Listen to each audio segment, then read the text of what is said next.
Now, this definitely was not on my bingo card this year. Not whatsoever.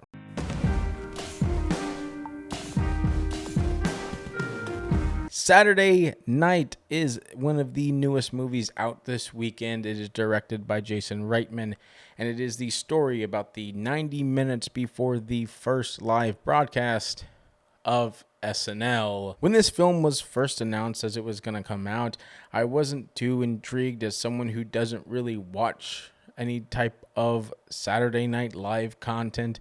I didn't care too much. When it went through its whole festival circuit and was playing at other, certain film festivals and getting some praise here, some not some praise, it was so not a huge mixed bag, but it was like 80-20%, 80% good, 20% bad. I was optimistic. I didn't expect walking out of that film for it to be probably one of my favorite movies of the year. So with all that being said, let's break down the categories and give it a score. First of all, the acting.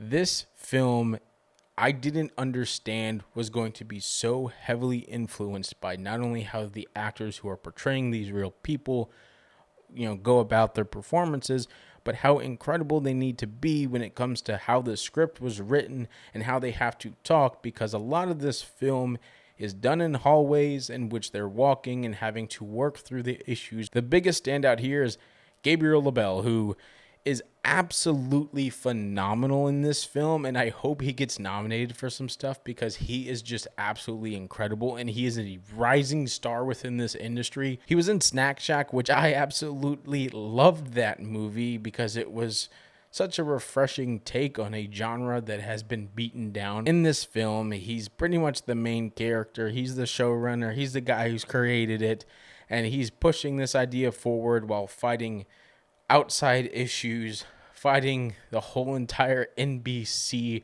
conglomerate, and it's so entertaining. Also, the people who portray the other real people that existed and were the first cast of Saturday Night is just incredible. You have Corey Michael Smith as well, the lovable jerk Chevy Chase, and he does incredible. You have Ella Hunt as Gilda Radner, who she's nonstop just on it in terms of her performance, like 110%, just perfection. You have Dylan O'Brien, the guy who almost died on the set of The Maze Runner, as Dan Aykroyd, and he's equally as impressive as well. Now, I could list pretty much almost every single cast member as very impressive, but I do want to mention two other people who I felt put on great performances within this movie. One would be Matt Wood as John Belushi, who is just dynamite in this film.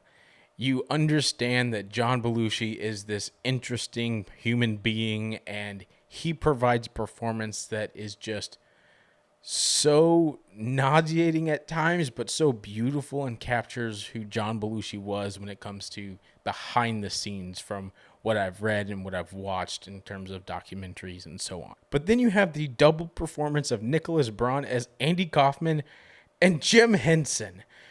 Like I said, I didn't really look into what this film, who was in it and who they played, but the fact that he plays two polar opposite human beings within this film at the same time, even though they don't interact with each other, it's quite entertaining. And sometimes you look and you go, is that the same guy? Because it seems like the same guy. He's got the same facial structure. He puts on such a great performance that the illusion that he's not the same actor playing two roles is so impressive. But maybe Jim Henson and Andy Kaufman were the same person? Is that what the movie was really trying to tell us? In the acting category, I give it 1 star out of 1 in the acting category. Now let's talk about visuals. If you read any of my Letterboxd reviews, you know I love me an active camera. When this film started as a one shot that was, cut up, precisely, pretty impressively, like you've seen in 1947, our Birdman, they do the same thing in the beginning sequence here. I honestly questioned myself because I hadn't watched any trailers of, is this going to be the whole movie? And I was fine with it. Now, knowing what happens later on in the film with the different places they go, I kind of know that, it couldn't have worked. It would have been a real tall task for them to do something like that. But man, oh man, was this camera on. The lighting was spectacular. The framing, the camera movements, the panning, the whipping, the following shots in the hallways while the characters are talking and try to solve problems. There's an argument about who should be on and who shouldn't be on. It is just so perfect. I was watching this film just amazed of how beautiful this thing was, and it had this film aesthetic. I don't know if it was shot in film or not, but it definitely has the grain and the film artifacts in it, and holy crap, it definitely transports you and definitely gives you that anxiety when it comes to being in that scenario during the first 90 minutes before the airing of the first Saturday Night Live. So with visuals, I have to give it a full star on this as well. Now let's talk about audio. Audio was kind of the hardest thing for me to judge within this film, but there are certain things that they did. At times, they do show the clock. It does add a sense of tension within the film, allowing the viewers to understand how close they are to that 11:30 time slot, during which they just have a singular sound when the minute changes. It's so disturbing, but perfect. It's not gross. It's not a scary sound. It's this ding that you're kind of like, oh crap, we're getting closer. We're getting closer. And as the tension rises, when characters are talking to each other, the characters are bouncing back and forth with such speed, and the music, the score behind it just perfectly encapsulates what ping pong tennis match is going on. It is so good. It is so good when it comes to the score, the audio. You can hear everybody. This film is so good. I'm going to keep saying it during this freaking review. It's so good. Give me a full star in the audio department. Let's move on. The story is simple. You take the first hour and a half before the first Saturday Night Live. You give a big bug of drama into it. Probably more drama than actually happened. But it's simple. It's unique in its all ways because you know they're going to succeed. All right? As not a fan of Saturday Night Live, someone who doesn't watch it, I know we're still watching it in 2024. So we know this show succeeds. So seeing NBC heads hate it, seeing these young 20-year-olds want to create something new and unique, it's inspiring. This film is also chaotic.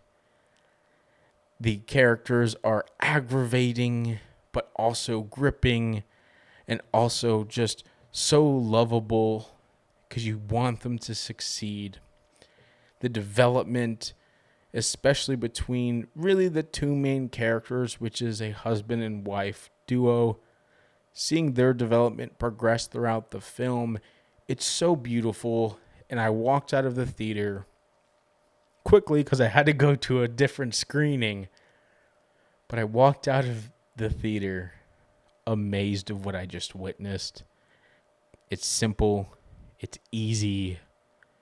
Oh, damn, it's good. Full star in the story category. So, can you guess what I'm going to say about enjoyment that I haven't already said about the whole entire movie? Yeah, the movie is fantastic. It's even better knowing I didn't go into this movie expecting much, but movies like this that are so special need to be seen.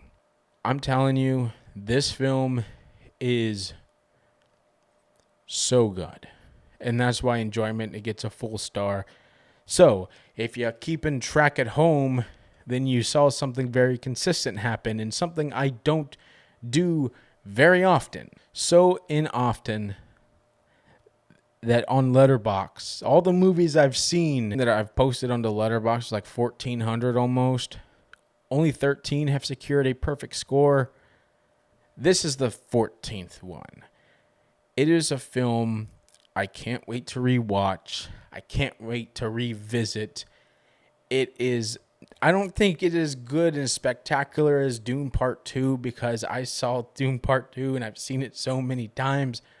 But man, oh man, I'm putting all my money on that this ends the year 2 or 3 because Nosferatu still has to come out. So that's my review for Saturday night. 5 out of 5. Perfection.